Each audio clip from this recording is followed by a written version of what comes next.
Mary. Good morning, good morning, good morning. And what a beautiful morning it is. As you can see, we have some sun, a little bit of cloud, and it's absolutely glorious today as well. Just a quick look over the back of the house. I know everybody likes to see what it's like over the back towards the hills, looking down towards Amberlockerbie and also Kerry as the crow flies. Absolutely glorious. We've had a few days of really miserable weather. Yesterday it actually did brighten up, despite it being very, very dull in the morning. It's brightened up. The oranges are looking good as well on the trees. And obviously, yeah, a lot of water now in the ground, which will serve us well for later in the coming year or the coming summer. As that's one of the reasons why Zakynthos actually is such a green island. It seems to absorb the water and hold it, unlike other places in Greece. But yeah, glorious. And over the back here now, absolutely bright beaming sun at the moment as well. And it's looking good. Anyway, nice to see a few people already tuning in. Shane Bowen, nice to have you here, fella. Also Barry Leatherdale in Essex, also tuning in as well. But what an absolutely glorious day. Right, let's crack on. Quite a bit of news to give you this morning as well. There's been a few things been going on within the last 24 hours here in Greece, and as you're aware, there's been loads going on in the UK as well at the moment with everything that's happening. And let's give you the news. And will you see me on the screen today? Yes, you will. There I am. It's been a while, hasn't it? Right, okay, right, let's have a look at the news then for today. 22nd of December, it's a Tuesday, and it is now day 45 of the lockdown. Could be day 46, depending on when you decided to start it from. And just a quick one for you, Jane and I, we saw the Star of Bethlehem last night. It was actually visible from where we were. We had big discussions about north, south, east and west. Jane had some app on her phone that confirmed that, yeah, it was the Star of Bethlehem, which in fact is Saturn and I think another planet, I think it was Jupiter. They kind of line up and they create this optical effect of being a star. So anyway, we saw it last night and it's here for the rest of the week, so we've been told. But anyway, let's crack on then and have a look at the COVID numbers for the last 24 hours. Now, the thing is, but the infection rate is going down, although the Greek press at the moment are still kind of keeping it high, if you see what I mean, just in the language, all right? Rather than looking at the figures and say the numbers are going down, they're still saying, oh, it's high, it's high. But anyway, we had 526 new infections yesterday, which was down on the day before. Total infections at the moment is 131,597, of which 52% are male. There were 14 new cases which were detected at the border, which was up from 8 from yesterday. And there's been 2 on Corfu, and also there's been 1 on Kefalonia as well. Now, I've got more information about cases here, but I'll come to that a little bit later on. As regards deaths, we've had 85 new deaths. That number is down. At the moment, that brings the total death toll to 4,257. The average age of people is 79 years of age. 95.7% of them had already underlying health problems and were over the age of 70. And as always, we send our condolences to the families that are affected by that passing of a family member. Now, as for critical cases in the hospital, those have gone down. We've got 505 patients at the moment in ICUs across the country, of which 341 are male, 164 are female. The average age of critical patients at the moment is 67. 77.4% of those have underlying medical conditions and are over the age of 70.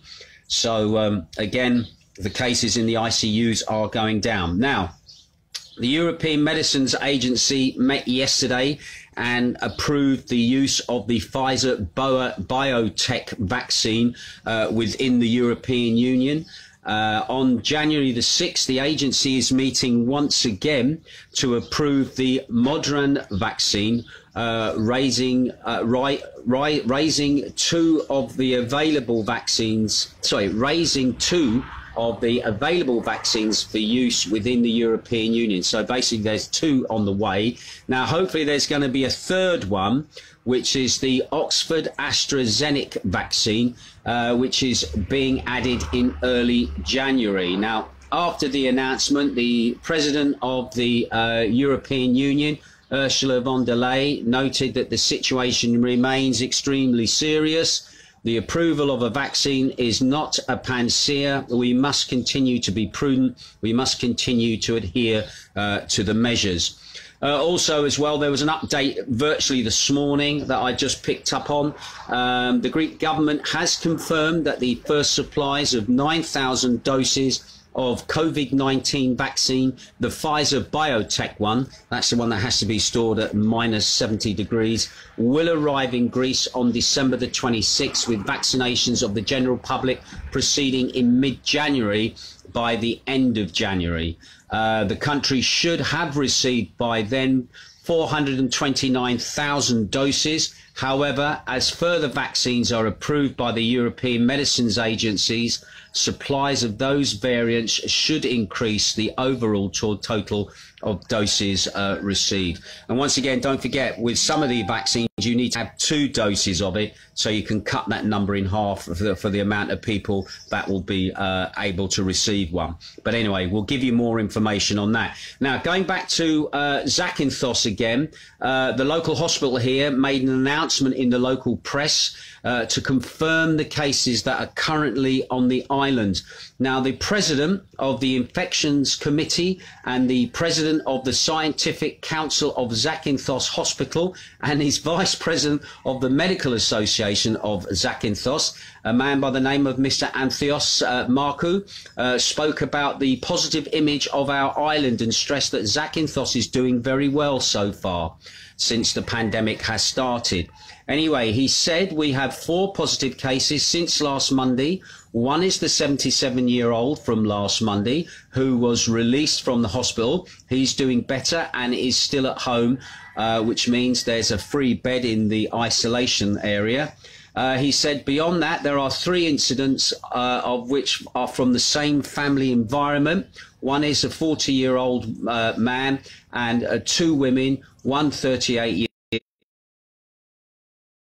Off there. I'm not sure where I've been cut from, but I'll just go to the beginning of that story again.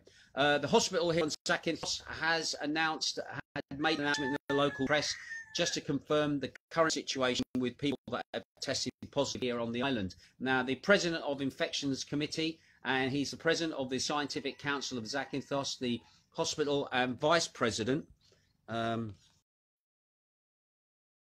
going on. I keep getting the broadcast stopped. I'm not sure the reason why, whether it's my fat fingers or something else going on. But basically, the strange. God, again, that's 4 times it's gone. Right, anyway, basically what they're saying, we have 4 positive cases on the island since last Monday.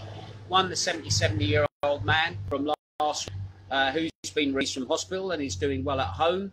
And then there are 3 other cases. One is a 40-year-old man and 2 women, one at 38 years old and another at 39. Now, the hospital also said, we do not know where these infections have come from.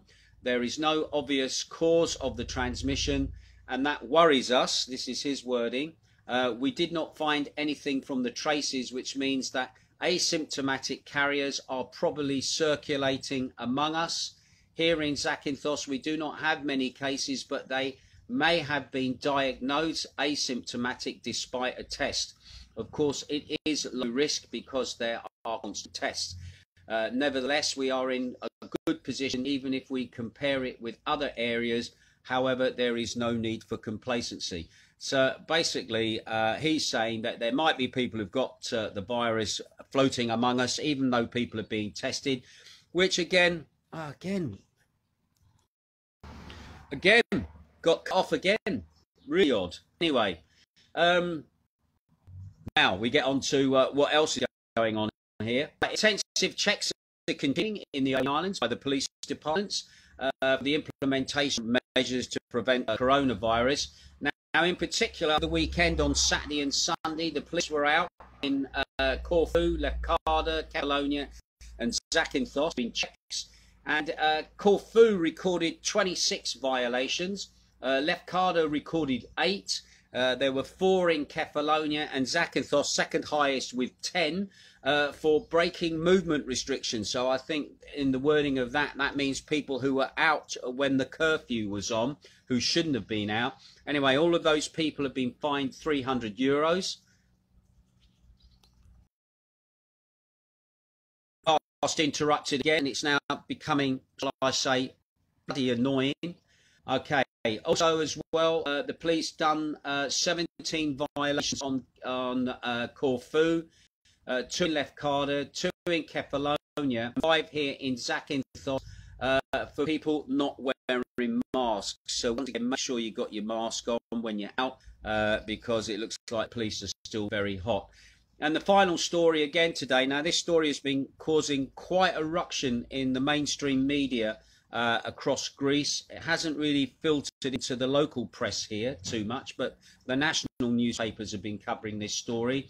It seems a 14-year-old boy has been accused, along with his 12-year-old sister. Anyway, a 14-year-old boy has been accused, along with his 12-year-old sister, of robbing and murdering an 87-year-old man last week.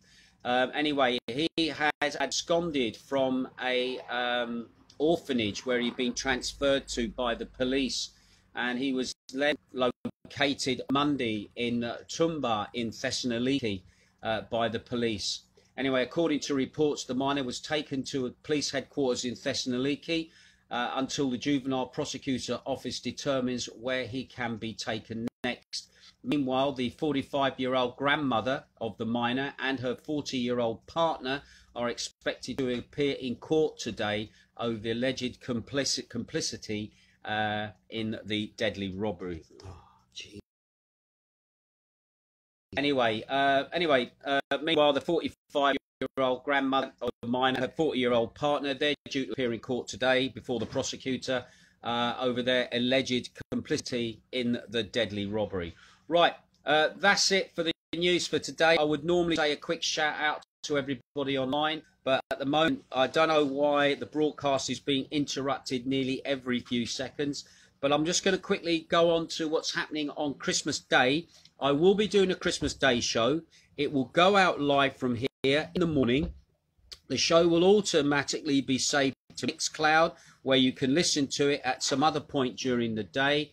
And also it will get saved to a Dropbox, where you can then obviously download it. It will then be, I'll put it into a Dropbox where then you can download it with the video, with music at your convenience and watch it throughout the day, preferably after the Queen Beach. What do you reckon? And then you can see the music, hear the videos and everything else like that. Now listen, if you want to be included in the show, start dropping me requests, either private message me or drop comments in the blogs. There will be another show tomorrow, Request and Inspiration, normal time from 4 up until 6. That will go up for a very short time as a Dropbox, okay, after it's done. But anyway, if you want to pop in requests ready for Friday, for Christmas Day, then please do so, all right? Anyway, I'm going to have to go. The broadcast...